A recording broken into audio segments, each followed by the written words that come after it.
ಅನುಭವದ ಮೇಲೆ ಅಶೋಕ್ ಅವರು ಗೊತ್ತಾಗ್ತಕ್ಕಂಥ ಅಲ್ಲಿಗೇಜ್ ವಿಪಕ್ಷಗಳು ಸರ್, ನಾನು ಇದನ್ನು ಅಸೆಸ್ಮೆಂಟ್ ಮಾಡುವಂಥದ್ದು ಹೋಗಿಲ್ಲ. ನಾನು ಅಸೆಸ್ಮೆಂಟ್ ಮಾಡಬೇಕಾದ್ರೆ ನಮಗೆ ಸ್ವಲ್ಪ ಜವಾಬ್ದಾರಿಗಳಿರಬೇಕು. ಜವಾಬ್ದಾರಿ ಇಲ್ಲದವರು ಯಾವುದೋ ಒಂದು ಅಸೆಸ್ಮೆಂಟ್ ಮಾಡುವಂಥದ್ದು ಅದು ಪೊಲಿಟಿಕಲ್ ಒಂದು ಇಕ್ವೇಷನ್ಸ್ಗೆ ಒಂದು ಒಳ್ಳೆತನವನ್ನು ಕೊಡೋದಿಲ್ಲ. ಸರ್, ಮೈತ್ರಿಯ ಹೊರತಾಗಿ ಈಗ ಬಿಜೆಪಿ ಪಕ್ಷವನ್ನು ತಾವು ಹೇಗೆ ನೋಡಕ್ಕೆ ಬಯಸ್ತೀರಾ? ಮೊದಲನೇದು.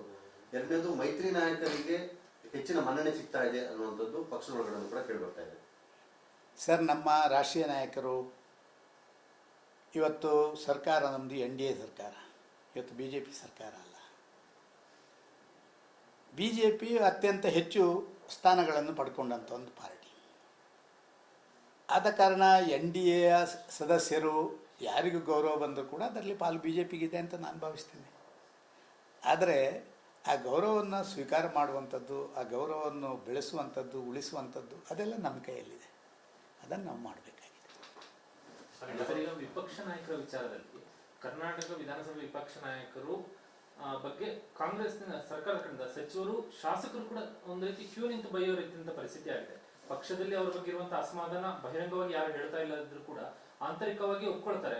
ನಿಮ್ಮ ಪಕ್ಷದ ನಾಯಕರು ನಮ್ಮವರು ಸಾಕಾಗ್ತಿಲ್ಲ, ಕಾಂಪ್ರಮೈಸ್ ಈ ರೀತಿಯಂತ ಮಾತುಗಳು ನಿಮ್ಮ ಪಕ್ಷದ ನಾಯಕರಲ್ಲೇ ಕೇಳಬಾರ್ದು. ಅದನ್ನ ಅವರು ಬಹಿರಂಗವಾಗಿ ಹೇಳ್ತಿಲ್ಲ. ಬಟ್ ಸರ್ಕಾರದವರು ಶಾಸಕರು ಕೂಡ ಒಬ್ಬ ವಿಪಕ್ಷ ನಾಯಕರನ್ನ ರಸ್ತೆಯಲ್ಲಿ ನಿಂತು ಬೈಯುವಂತ ಒಂದು ಪರಿಸ್ಥಿತಿ ಇವತ್ತು ಬಂದಿದೆ. ಬಿಜೆಪಿ ಯಾಕೆಂದ್ರೆ ವಿಪಕ್ಷ ನಾಯಕರು ಅನ್ನುವಂತ ಶಾಡೋ CM ಅನ್ನುವಂತ ಹೇಳುವಂತಹ ಸಂದರ್ಭಕ್ಕೆ ವಿಪಕ್ಷ ನಾಯಕರಿಗೆ ಕಾಂಗ್ರೆಸ್ನ ಒಬ್ಬ MLA ನೇರವಾಗಿ ಬೈಯುವಂತ ಧೈರ್ಯ ಮಾಡ್ತಾರೆ ಅಂದ್ರೆ ಯಾವ ರೀತಿ ಇದೆ? ಈ ಅಶೋಕರು ಹಿಂದಿನಿಂದ ಪ್ರತಿ ಬಾರಿ ಕೂಡ ಅವರು ಆಡಳಿತ ಪಕ್ಷದಲ್ಲೇ ಇದ್ದರು. ಯಾವಾಗ ಅಂತ ಹೇಳಿದ್ರೆ ನಮ್ಮ ಸಮ್ಮಿಶ್ರ ಸರ್ಕಾರ ಪ್ರಾರಂಭ ಆದ ಮೇಲೆ ಇವತ್ತಿನವರೆಗೆ ಹಾಗಾಗಿ ಸ್ವಲ್ಪ ಆಡಳಿತದ ಕಡೆಗೆ ಅವರ ಹೆಚ್ಚಿನ ಮನೋಸ್ಥಿತಿ ಆಡಳಿತದ ವ್ಯವಸ್ಥೆಯ ಕಡೆ ಇದೆ. ಒಬ್ಬ ವಿರೋಧ ಪಕ್ಷದ ನಾಯಕನಾಗಿ ಕೆಲಸ ಮಾಡಬೇಕಾದ್ರೆ ಅಧ್ಯಯನ ಮಾಡಬೇಕು, ಅಂಕಿಅಂಶಗಳು ಸರಿಯಾಗಿ ಗೊತ್ತಿರಬೇಕು, ಕೇವಲ ಜಗಳ ಮಾಡೋದಲ್ಲ. Acceptability from the public, that is the need of the hour. ವಿಪಕ್ಷ ನಾಯಕ ಹೌದು ಸರ್, ನಾನು 1 ವರ್ಷ ವಿಪಕ್ಷ ನಾಯಕನಾಗಿದ್ದೆ ವಿಧಾನ ಪರಿಷತ್ನಲ್ಲಿ.